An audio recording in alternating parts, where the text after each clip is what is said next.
आज हमारे साथ एक ऐसी शख्सियत मौजूद हैं जिन्होंने अपनी अंतरात्मा की आवाज सुनकर कलम उठाई और विश्व की सबसे बड़ी रामायण लिख डाली, जिनके नाम एक नहीं, दो नहीं, तीन नहीं, बल्कि पांच वर्ल्ड रिकॉर्ड हैं। सब उन्हीं के कारण हुआ है, उन्हीं की कृपा से हुआ है। और मेरा रोल इतना ही समझ लीजिए, यह भूमिका जैसे गिलहरी की थी समुद्र को बनाते समय। राम काज कीने बिना मोही कहाँ विश्राम।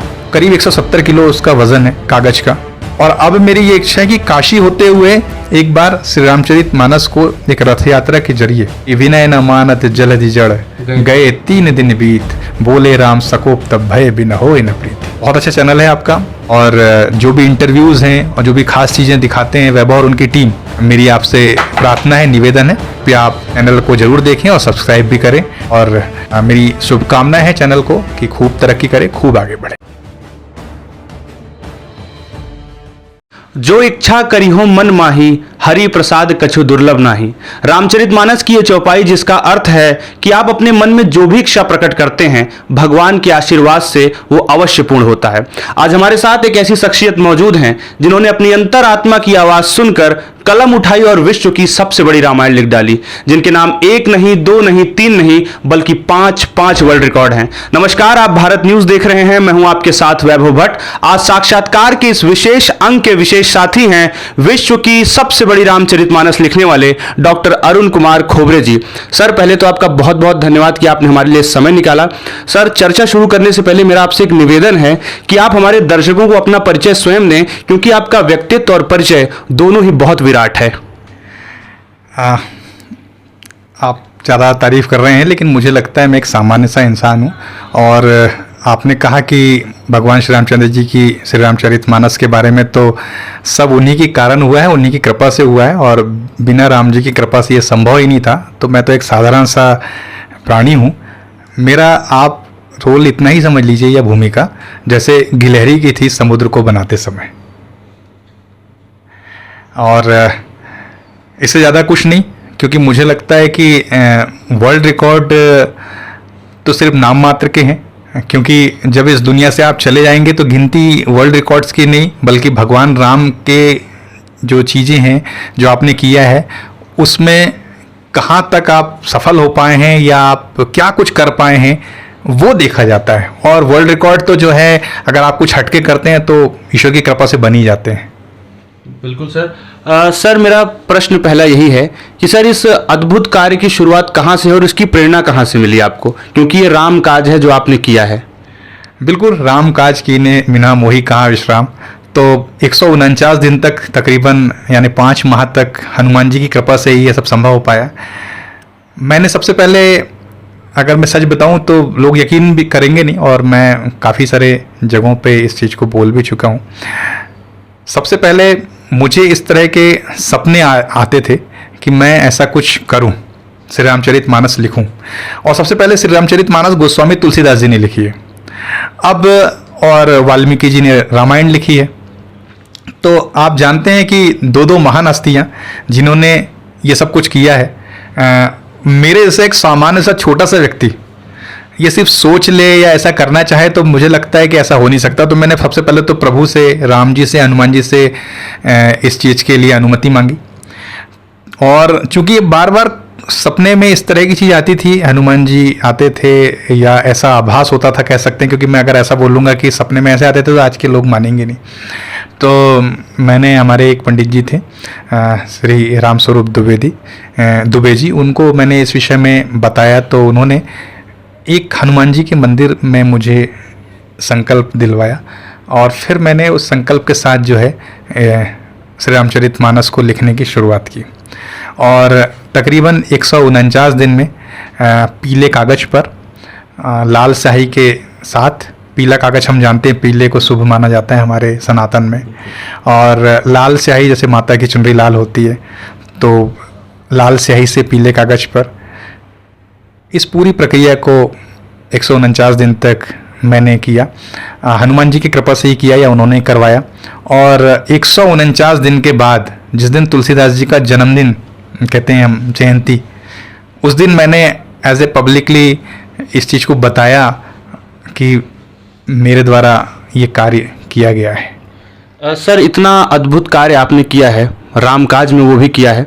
क्या सर इस कार्य को करते वक्त कभी भगवान की प्रेजेंस की अनुभूति या उनकी दैवीय शक्तियों की अनुभूति आपको हुई है? बिल्कुल हुई है मुझे। मैं एक दीपक जलाता था जब भी लिखना शुरू करता था, तो मैं सोचता था कि ये बुझे ना, और ऐसा मतलब कंटिन्यू कई बार हुआ। और मुझे लगता है कि उतने दिनों तक मैं बहुत मतलब मैं आज सोचता हूँ ना, सच बताऊँ आपको वैभव, कि मुझे लगता है कि ये कैसे हो गया और मैंने कैसे कर लिया, क्योंकि 5 महीने तक बड़ी बात होती है ये सब सोचना और करना। एक बार एक इंसिडेंस इस बीच में हुआ था जिसका मैं ज़रूर उल्लेख करना चाहूँगा। तीसरी मंजिल पर मुझे बहुत जम से करंट लगा, और मैं उस बीच में जब लिख रहा था तो कुछ समय के लिए मैं बाहर आया था। तीसरी मंजिल से मैं थोड़ा सा टहलने के लिए ऊपर निकला, और एक मेरा हाथ जो था, एक जहाँ पे लाइट्स वगैरह लगी रहती थी घर के ऊपर साइड में, तो उसमें एक उंगली चली गई, और वो इतना ज़बरदस्त करंट था कि मैं बता नहीं सकता आपको। मेरी उंगली पूरी जल गई थी, ये वाली उंगली इतनी यहाँ से।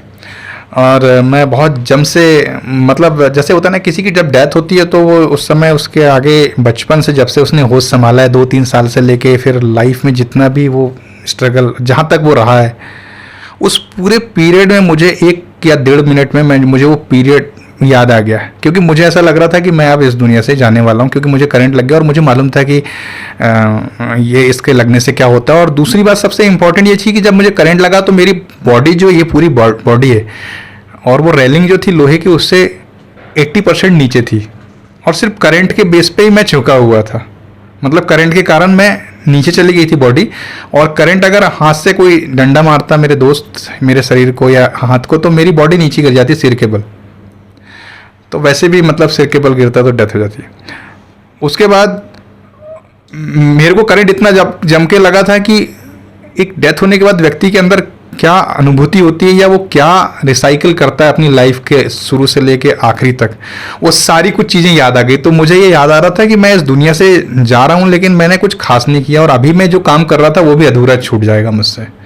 और जो मेरे स्कूल्स के दिन थे, कॉलेज के दिन थे, जो भी मैंने खाना पीना खाया, जो मेरे माताजी पिताजी मेरे बारे में सोचते थे कि मेरा बेटा ये है और ये खूब नाम करेगा या जो है हमारी सेवा करेगा, वो सारी चीज़ें मुझे आ रही थी कि ये सब चीज़ें अब नहीं हो पाएगी, क्योंकि मैं अब इस दुनिया में रहूँगा नहीं। और अचानक से जब मेरे को सारी चीज़ें ये याद आ रही थी और मेरे अंदर ऊहापोह और मैं करंट लगा था, तो मैं ये छुड़ाने की कोशिश कर रहा था करंट को, और उस बीच में मेरी उंगली भी जलती जा रही थी। मैंने एक बहुत तेजी से सडनली जय श्री राम करके बोला हूँ, आज भी मुझे याद है वो वर्ड। और आप यकीन नहीं मानोगे उस शब्द का इतना प्रभाव है भगवान श्री रामचंद्र जी। अभी भी मेरे रोंगटे खड़े हो गए बोल रहा हूँ मैं, तो पूरे बॉडी में कपकपी सी छूट गई है। वो शब्द मैंने जैसे ही बोला हूँ जय श्री राम, मेरी पूरी बॉडी का मूवमेंट एकदम से, आज के समय में लोग सोच सकता है माने ना, पूरी बॉडी का मूवमेंट जो 80% तक बॉडी मेरी 3rd फ्लोर से नीचे थी, वो एकदम झटके के साथ ऊपर आ गई, और मैं सामने की ओर छपाक से दोनों हाथ मेरे एकदम ऐसे करके मैं नीचे गिरा हूँ, पूरा एकदम जैसे होता है ना एक्सरसाइज करते थे एकदम सामने से जाना। और मेरे साथ 3-4 और दोस्त थे। जब करंट लगा था तो उनसे बातचीत कर रहा था, तो वो बहुत घबरा से गए थे, क्योंकि जब करंट लगा तो उनको लग रहा था कैसे हाथ लगाएं, या उन्होंने जब मुझे बाद में जब मतलब मुझे होश आया या उन्होंने कहा तो ये मेरी उंगली जल गई थी। फिर उन्होंने कहा कि हमने अपनी लाइफ में 2 चमत्कार देखे हैं, और दोस्तों ने मुझे बताया कि एक तो बोले आप नीचे नहीं गिरे, नीचे गिरते तो आप, क्योंकि आपका बॉडी 80% नीचे थी, बॉडी का पूरा मूवमेंट बोले आपका, और हम सोच रहे थे कुछ चीज़ों से आपको खींचें या मारे, तो आपको अगर हम मारते और उंगली से अगर हाथ छूटता तो आप नीचे गिर जाते। दूसरा, आप कैसे कैसे ऊपर आ गए इस मोमेंट में, ये हमारे लिए चौंकाने वाली बात है, क्योंकि आप नीचे नहीं गिरे, ऊपर आए। और आपने जब बोला जय श्री राम, उस समय आपकी बॉडी बहुत तेजी से सामने आई है, और आप सामने गिरे हो, मतलब छत पे गिरे हो, नीचे नहीं गिरे। तो ये मुझे लगता है भगवान श्री राम की कृपा है कि मैं उनके कारण ही बच सका और मुझे कुछ नहीं हुआ। ऐसे एक और इंसिडेंस था जब मैं डूब रहा था पानी में, तो उस समय भी ईश्वर की कृपा रही कि मैं बच गया। तो मेरे अंदर तो मतलब मैं, आप ये मान सकते हैं कि मैं अपनी ये जो शरीर है, इसको मैं भगवान राम और हनुमान जी की और देन मानता हूँ, और माता पिता का आशीर्वाद है कि मैं आपके सामने जीवित हूँ। और शायद उसने मुझे इसलिए जीवित रखा कि मैं इस दुनिया में कुछ कर पाऊँ, और छोटा मोटा जो मैंने कुछ कर पाया जिसकी वजह से आप मेरा इंटरव्यू कर रहे हैं, तो बस यही है मेरी पहचान। बिल्कुल सर। सर, भगवान श्री राम का चरित्र जो है बड़ा विराट है, उन पे कई सारी पुस्तकें लिखी गई हैं। हमारे दर्शक ये जानना चाहेंगे कि आपकी पुस्तक उन पुस्तकों से किस प्रकार भिन्न है, क्या उसमें अलग चीज़ें हैं? गोस्वामी तुलसीकृत श्री रामचरितमानस जो है वही मेरे द्वारा लिखी गई है। उसके एक एक चौपाई, सोठा, छंद उनको मैंने लिया हूँ। पीले कागज़ की जो ड्राइंग शीट रहती है और परमानेंट मार्कर से मैंने इसे लिखा हूँ, और उसके शब्द दूर से भी आप पढ़ सकते हैं। करीब 170 किलो उसका वज़न है कागज़ का, और वो 4 तरीके से आप पढ़ सकते हैं उसको। और इसको जब मैं लिख रहा था तो मैंने सोचा कि चूंकि स्याही तो जनरली कोई भी हो सकती है, एक इंटरेस्टिंग चीज़ इसमें बताना ज़रूर चाहूँगा। मैं सोच रहा था इसको कुछ ऐसे लिखूँ कि ये मिटे ना, क्योंकि जनरली कोई भी स्याही से आप लिखते हैं तो मिट जाती है। तो परमानेंट मार्कर जो होता है ड्राइंग शीट पे, उससे लिखा हूँ मैंने। भोपाल में सारी जगह पे जितने भी स्टेशनरीज की दुकान थी, चाहे वो बड़े से लेके जो डीलर था उसके पास, छोटे से लेके बड़ी जगह पे मैं जाता था और वो परमानेंट मार्कर के पेन खरीदता था काफ़ी सारे। कई बार ये होता था कि वो मुझे बोलते थे ब्लू पेन ले लो, ये ख़त्म हो गए। तो मैं कहता था नहीं, मुझे ब्लू नहीं, रेड ही चाहिए। तो वो बोलते थे क्यों चाहिए? मतलब बोलता था कुछ खास चीज़ है वो मैं कर रहा हूँ, लेकिन मुझे चाहिए। वो मेरे लिए इंदौर से मंगवाते थे, कई बार इंदौर से शॉर्टेज हो जाती थी तो फिर मुंबई से मंगाते थे। तो इस तरीके से जो है परमानेंट मार्कर 3-3 जगहों से आके और वो सब चीज़ें जो है हुई है। और रही बात, मुझे ऐसा लगता है कि भगवान श्री रामचंद्र जी की कृपा से ही हुआ है, और ये सब उन्हीं का चमत्कार है, या वो मेरे जैसे सामान्य से व्यक्ति से ये सब कुछ कराना चाहते थे, ऐसा मुझे लगता है। और हनुमान जी जिन्होंने मुझ पर कृपा बरसाई अजर अमर हैं, तो मुझे ऐसा लगता है कि वो सदैव ये देखते रहते थे कि मैं क्या कर रहा हूँ 5 महीने तक। तो बस यही है। भविष्य में रामचरितमानस को लेकर किसी योजना के बारे में आप बताना चाहेंगे हमारे दर्शकों को? जैसा कि आप जानते हैं, अयोध्या में भगवान श्री रामचंद्र जी विराज गए, और अपने जीवित रहते हुए हमारी पीढ़ी ये सब देख पा रही है, बहुत बड़ी बात है। क्योंकि सैकड़ों वर्ष के बाद वो सौभाग्य हमें प्राप्त हुआ है, और जनवरी इसी साल हम लोगों ने सब देखा। तो मुझे लगता है एक बार मेरी ये इच्छा है, सबसे पहले जब मैंने इसको लिखा था तो मेरी इच्छा थी कि जहाँ तुलसीदास जी ने लिखा है तो काशी लेके जाऊंगा। इच्छा थी नहीं, अभी भी है। और अब मेरी ये इच्छा है कि काशी होते हुए एक बार श्री रामचरितमानस को एक रथ यात्रा के जरिए बहुत बड़े स्वरूप में, हनुमान जी जब चाहें, उनकी इच्छा के बिना कुछ नहीं होगा, भोपाल से काशी, काशी से अयोध्या, रथ यात्रा के जरिए वो रामायण को मैं लेके जाऊं लोगों के दर्शनार्थ। सर, आपने राम मंदिर का जिक्र किया। 500 सालों के लंबे संघर्ष के बाद रामलला अपने मंदिर में विराजित हुए हैं, लेकिन अगर देखा जाए तो 90 के दशक से लेकर 2024 की राजनीति तक भारतीय राजनीति में प्रभु राम राजनीति का केंद्र रहे हैं। एक राम भक्त के रूप में आप इसे कैसे देखते हैं? देखिए, हमारे समझ लीजिए कि सनातन धर्म में और हमारे हिंदू धर्म में भगवान राम एक ऐसी शख्सियत हैं जो एक छोटे से बच्चे से लेकर एक बुजुर्ग तक जानते हैं। उनके बिना कुछ नहीं है, और मुझे ऐसा लगता है वो हर हिंदुस्तानी के, हर भारतीय के रोम रोम में भगवान राम बसते हैं। मेरे भी रोम रोम में है।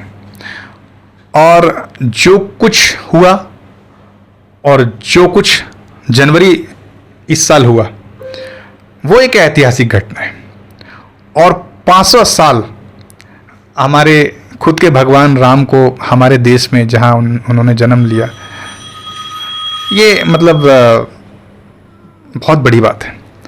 और मैं ऐसा मानता हूं कि भगवान श्री रामचंद्र जी, जही संपत्ति शिव रावण ही दीन है दिए 10 मात, तेही संपदा विभीषण ही सकुचि दीन रघुनाथ। एक चौपाई है जिसमें यह बताया गया है कि जो संपत्ति 10 सिर चढ़ाने पर भगवान शिव ने रावण को दान में दे दी, वही संपत्ति भगवान राम ने सोने की लंका, संपत्ति से इट मीन सोने की लंका, भगवान शिव ने रावण को दी थी। यही संपत्ति शिव रावणी दीने दिए 10 मात, 10 माथे ना 10 सिर वालों को, रावण को, सोने की लंका। तेही संपत्ति विभीषण ही सकुचे दीन रघुनाथ। वही संपत्ति जो है भगवान राम ने विभीषण को बिना संकोच किए दे दी है। अभी तो सोने की ईंट कोई नहीं दे सकता किसी को। बिल्कुल। सोने की लंका रावण को हराने के पश्चात भगवान राम ने दान में दे दी।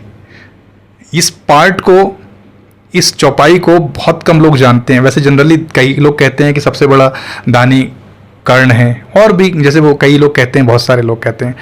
सभी लोग अपनी अपनी जगह पे सही हैं, लेकिन मुझे लगता है भगवान राम के इस चरित्र के बारे में भी लोगों को पता होना चाहिए कि भगवान राम क्या है, उनका कितना बड़ा विशाल हृदय है। 14 वर्ष वनवास करने के बाद भी उनके मन में कोई मोह माया नहीं थी राजा के प्रति कि मुझे सोने की लंका मिले। एक वचन दे दिया था विभीषण को उन्होंने, और उसके बाद जब जैसे ही रावण को परास्त किया उन्होंने, तो वो सारी जो लंका है उन्होंने विभीषण को दान में दे दी। बस एक ही जगह भगवान राम को जो है गुस्सा आया था पूरी रामायण में, और मुझे लगता है ये वाजिब भी है। कुछ जगहों पे होना भी चाहिए, और अस्त्र शस्त्र ना उठाने को और विनय को, जैसे एक होता है ना, एक चपाई है कि विनय न मानत जलधि जड़ गए 3 दिन बीत, बोले राम सकोप तब भय बिन होय न प्रीति। तो जब 3 दिन तक विनय की, जबकि लक्ष्मण जी कह रहे थे कि मैं संभाल लूंगा, मैं तो एक बाण में जो है सुखा दूंगा, भगवान राम ने कहा कि नहीं, अभी हथियार नहीं उठाते, प्रेम से अपन बात करते हैं, आराधना करते हैं, विनय करते हैं। उन्होंने विनय किया, उन्होंने 3 दिन तक। जब नहीं माने, तब यहाँ कम्युनिकेशन का टीचर होने के नाते एक बड़ा अच्छा एग्जाम्पल है। उन्होंने 3 दिन के बाद लक्ष्मण जी से एक चीज कही, लक्ष्मण धनुष लाओ मेरा। यह मत लक्ष्मण के मन भावा। पहली बार लक्ष्मण जी को लगा कि राम जी मुझसे बोल रहे हैं धनुष उठा के लाओ। अब इनडायरेक्टली उन्होंने क्या कहा, कुछ नहीं कहा, लेकिन इनडायरेक्टली क्या सोच लिए लक्ष्मण जी ने, अब तो समुद्र की खैर नहीं है, क्योंकि भगवान राम ने, मेरे बड़े भाई ने कहा है धनुष लेके आओ। अब प्रत्यांचा चढ़ाएंगे और बहुत दिक्कत होने वाली है अब समुद्र को, है ना, यही है ना। यानी कम्युनिकेशन के पार्ट में क्या है, ये धनुष लाने भर से लक्ष्मण जी क्या समझ गए कि अब जो है क्या होने वाला है, यही था। यानी राम जी ने वहां गुस्सा किए, और कम्युनिकेशन में, मतलब मैं जनरली ये बताना चाह रहा हूँ, वहाँ पे कम्युनिकेशन के इस पार्ट में संचार के एक शिक्षक होने के नाते, अब देखना वहाँ पे जैसे ही धनुष लेके आए लक्ष्मण जी, और प्रत्यंचा भगवान राम ने चढ़ाई, और उसके बाद जब प्रत्यंचा चढ़ाने के बाद जब उन्होंने अपनी टंकार दी है, जस्ट अब आपको इसमें एक और पार्ट नजर आएगा संचार का, कम्युनिकेशन का। समुद्र देव प्रकट हो गए, आपको ये भी पता चला होगा। क्यों प्रकट हो गए बताएं आप। प्रकट वो इसलिए नहीं हुए कि भगवान राम को के डर के कारण कि एक्चुअल में क्या होता है, जब कोई भी अनहोनी होती है सबसे पहले जलचर और थलचर को पता चल जाता है, और जो जीव जंतु है, पक्षी होते हैं, उनको पता चल जाता है कोई बहुत बड़ी अनहोनी होने वाली है। जैसे ही भगवान राम ने प्रत्यंचा चढ़ाई है, तो उसकी आवाज से और उस माहौल से, नेगेटिव माहौल हो गया वहां पे, समुद्र के जीव जंतुओं को पहले से आवाज हो गया कि हम मरने वाले हैं या कोई अनहोनी होने वाली हमारे साथ। तो वो क्या हुए, हिलने लगे। हिलने लगे मतलब समुद्र में जो मछलियां हैं, जीव जंतु हैं, वो इधर उधर भागने लग गए। तो जब भागने लग गया तो समुद्र हिलने डोलने लग गया। तो समुद्र देव को लगा कि अभी तक तो स्थिर था, समुद्र स्थिर रहता है, कितना ही पानी हो जाए, माता गंगा जी, नर्मदा जी, कितनी भी बड़ी नदियों का पानी जब समुद्र में मिलता है तो जाता कहाँ है किसी को पता नहीं, लेकिन समुद्र में जाके मिल जाता है, और समुद्र उतना ही रहता है, अपनी सीमाएं लांघता नहीं है। जबकि बांध जब भर जाता है तो हम लोग डेम के गेट खोल देते हैं, समुद्र का कोई गेट नहीं होता, खुलता भी नहीं है, कहाँ जाता है पानी समुद्र में, समझ। जब हिलने लगा तो समुद्र देव अपने जो सोए हुए थे शांत मन से, और 3 दिन तक उठ भी नहीं रहे थे, जबकि भगवान राम उनसे अनुनय विनय कर रहे थे चुपचाप शांति से, अकेले, वो सुन नहीं पा रहे थे, सोए हुए थे। लेकिन जब अंदर खलबली मची जीव जंतुओं की, मछलियों की, उनको लगा ये हो क्या रहा, चल क्या रहा है। फिर वो उन्होंने आभास किया कि कुछ ना कुछ होने वाला है। फिर उन्होंने ऑब्जर्व किया कि कहाँ पे ऐसी कोई चीज जिसके कारण दिक्कत होने वाली है। फिर पता चला भगवान राम है जो मेरे ऊपर अब तीर चलाने वाले। ये कम्युनिकेशन का पार्ट है, संचार का एक पार्ट होना चाहिए। कि किस तरीके से उस जीव जंतु के कारण समुद्रदेव जाग गए और अनुनय विनय ने जो भगवान राम से फिर उन्होंने माफ़ी मांगी कि मुझसे गलती हो गई, और ऐसी सी बात है। सर मेरा अंतिम प्रश्न, आप संचार के अध्यापक हैं, अपने विद्यार्थियों से क्या कहेंगे कि वो अध्यात्म से जुड़े और क्या सीखें? मुझे लगता है कि आज के समय में बहुत आवश्यकता है इसकी, और जब तक उनके अंदर एक आचरण नहीं आएगा, किसी भी भगवान की बात करें हम, चाहे शंकर भगवान की बात करें, माता रानी की बात करें, हनुमान जी की बात करें, राम जी की बात करें, उनको पढ़ना चाहिए, उन्हें उनसे सीख लेनी चाहिए, भगवान राम के चरित्र से सीख लेनी चाहिए। जितना वो उनको पढ़ेंगे ना, उतने वो समझ जाएंगे कि ये क्यों खास हैं।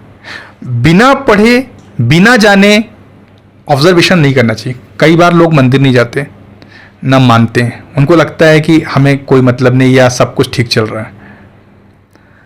ये जो थिंकिंग है, नहीं जानने के कारण, मुझे लगता है सबसे इंपॉर्टेंट इसमें भूमिका होती है पेरेंट्स की।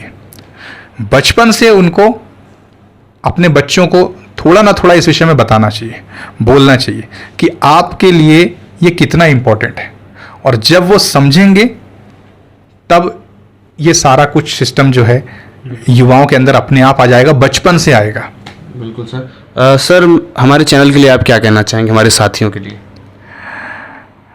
बहुत अच्छा चैनल है आपका, और मुझे लगता है कि और लोगों को देखना चाहिए, इनसे जुड़ें चैनल से, और जो भी इंटरव्यूज़ हैं और जो भी खास चीज़ें दिखाते हैं वैभव और उनकी टीम, मेरी आपसे प्रार्थना है, निवेदन है, कृपया आप चैनल को ज़रूर देखें और सब्सक्राइब भी करें, और मेरी शुभकामनाएं हैं चैनल को कि खूब तरक्की करे, खूब आगे बढ़े।